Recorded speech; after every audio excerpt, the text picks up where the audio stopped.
High temperatures this weekend in the low to mid 80s with at least a chance of a shower.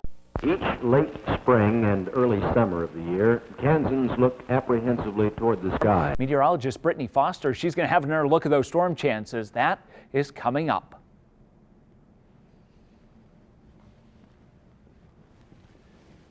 Udall, Heston, Andover, Greensburg.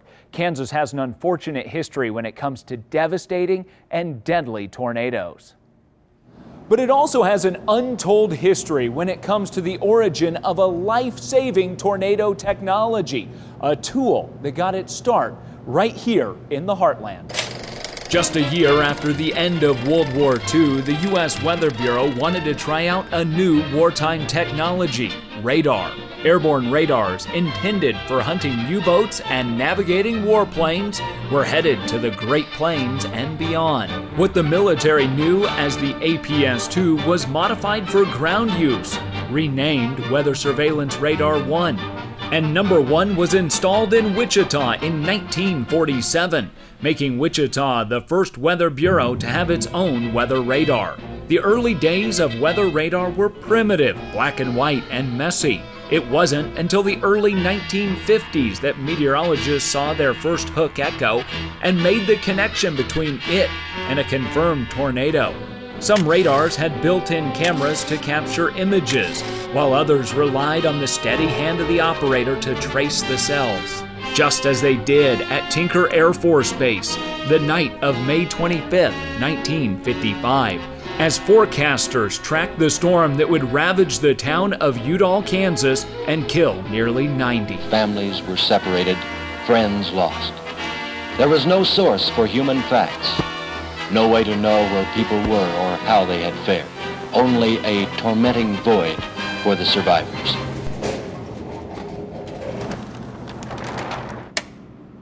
Despite being primitive, this new technology was working, but these radars were just seeing storms. Let me show you. A pulse of energy is sent from the radar.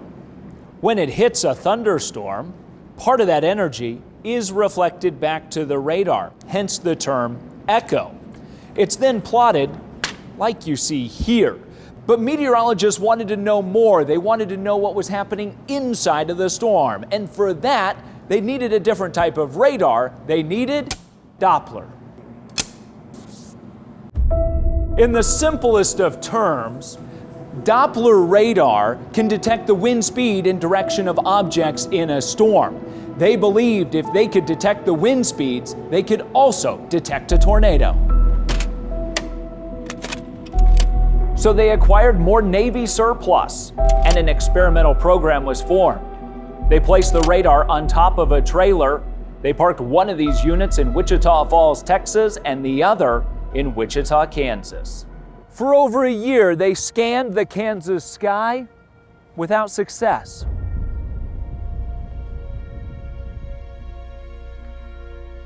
It wasn't until June of 1958 when the pattern was perfect. A surface front was draped across the state of Kansas. Warm, moist conditions with cooler air aloft.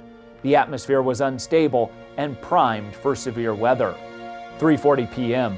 Meteorologists at the Weather Bureau office in Wichita observe a towering cumulus cloud 34 miles northwest of Wichita.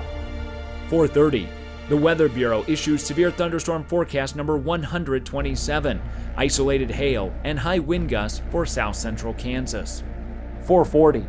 The storm is moving east at a rate of 20 miles per hour. 4:50. The radar operator in Wichita notices a hook echo on the scope. 5 o'clock. Highway Patrolman Robert Lemon reports for duty. He notes that the sky, quote, looked very ugly with thunder and lightning in the distance, heavy clouds, rather still surface conditions, and very hot. 5:20. 3-inch hail in Whitewater. The storm was starting to turn to the southeast. At an azimuth of 30 degrees, the operators aimed the double-dish Doppler radar at the hook-producing storm. 5:29. Observers on the ground report a long white funnel that ultimately makes contact with the ground. The data, recorded on magnetic tape, and plotted on a spectrum revealed wind gusts of over 200 miles per hour. They got their first tornado.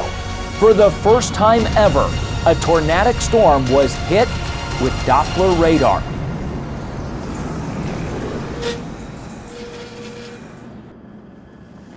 "5:55. A survivor reported the tornado pumped down from the cloud on the outskirts of El Dorado. He saw the tornado pump down to the ground while the cloud was over the Midian substation. He reported each successive pumping action lowered the funnel until it contacted the ground.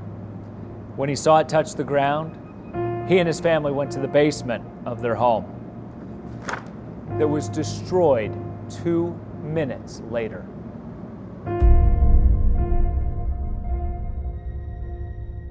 El Dorado, Kansas received the brunt of a tornado just this year of 1958.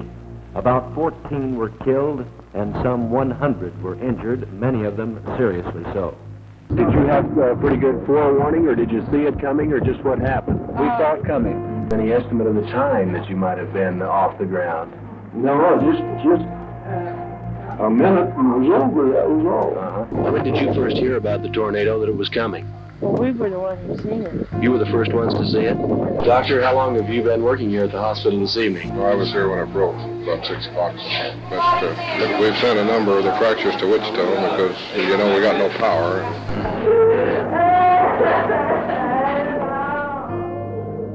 No sirens, no weather radios, no special reports on TV. Doppler came at a cost. The highly visible tornado quickly carved a path of destruction through El Dorado, Kansas. The tornado likely producing wind speeds of over 200 miles per hour. 13 people killed. Over 80 would be injured. Around 200 homes destroyed.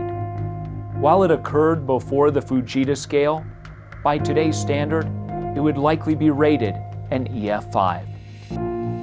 Have you seen tornadoes at work before? I've never saw one or been close to one. It's the first funnel I even saw before. Now, I understand you saw it out in the northwest and therefore didn't think that it would come this way. That's right. This tornado evidently was taking a path somewhat foreign to what they usually do. Doppler radar couldn't save the people of El Dorado that night. The data, it wouldn't be analyzed until after the storm had passed. And the findings, well, they wouldn't be published until the early 1960s. In fact, it would be decades until it was refined into the technology that it is today, a tool we use on TV and chances are you have in your pocket. Doppler weather radar, the most powerful tornado detection tool, got its start at this very spot as a deadly tornado roared into El Dorado June 10th of 1958.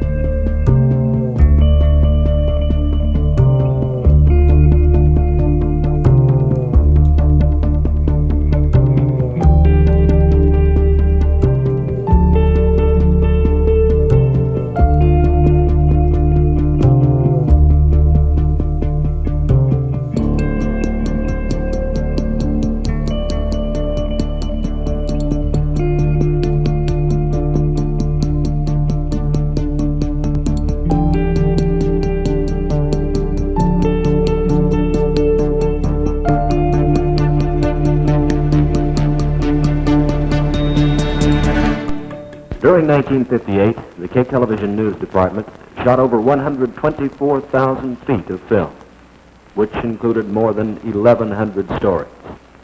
The film that you've seen today is but symbolic of the many, many stories we've covered throughout the year in trying to bring a public service to the community of Wichita and the surrounding territory.